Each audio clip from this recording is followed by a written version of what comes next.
السلام عليكم. عليكم السلام ورحمة الله. حياك الله سيد أصغر، شلونك؟ شنو أخبارك؟ نعم، كيف حالكم أنتم يا عزيز؟ الحمد لله في نعمة ولله الحمد. سيد أصغر، أنت من أي دولة؟ أنا من الهند.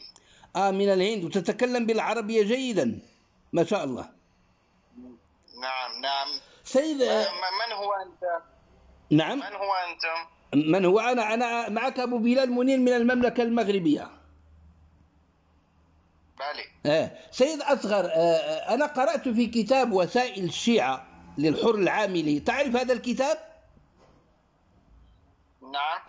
قرأت في هذا الكتاب باب أن أم الولد إذا كان ولدها حيا وقت موت أبيه صارت من نصيب ولدها، وانعتقت عليه إن لم يعتقها سيدها قبل، أو يوصى بعتقها، أو يكون عليه دين مستوعب. الآن الحسن العسكري الإمام ال11 توفي قبل زوجته نرجس. لمن باع نرجس؟ نعم. لمن باع نرجس؟ لأنه اشتراها من سوق النخاسين، كما لا يخفى عليكم. نعم. إيه؟ من الذي اشترى نرجس؟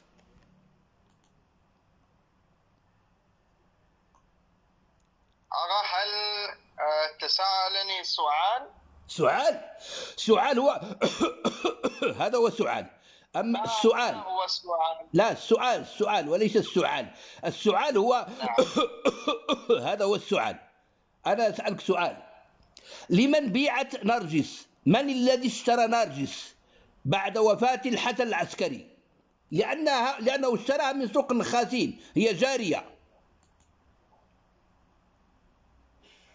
هل يمكنك كتابة هذا السؤال؟ كتاب هذا السؤال؟ لا، كتاب هذا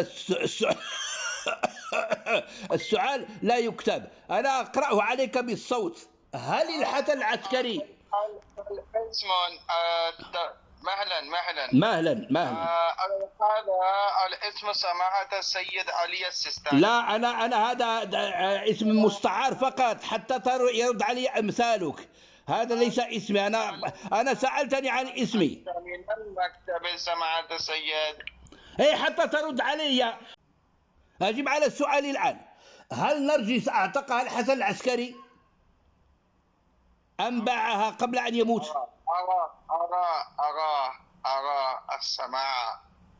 هل أنتم من المكتب سماعة المرجع الديني الكبير؟ أنا لست من مكتب سماحة المرجع السيستاني الصغير، أنا من المملكة المغربية الشريفة. أنا أدعس على كل من ينتمي إلى علي السيستاني. يا سيد أصغر محمود، فهمت كلامي الآن ولا ما فهمت كلامي؟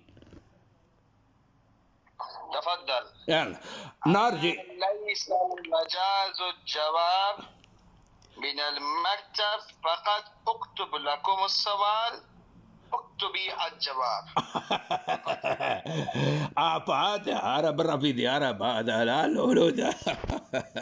السلام عليكم، لا تنسوا الاعجاب بالفيديو والاشتراك في القناة تشجيعا لنا لنستمر بنشر المزيد إن شاء الله.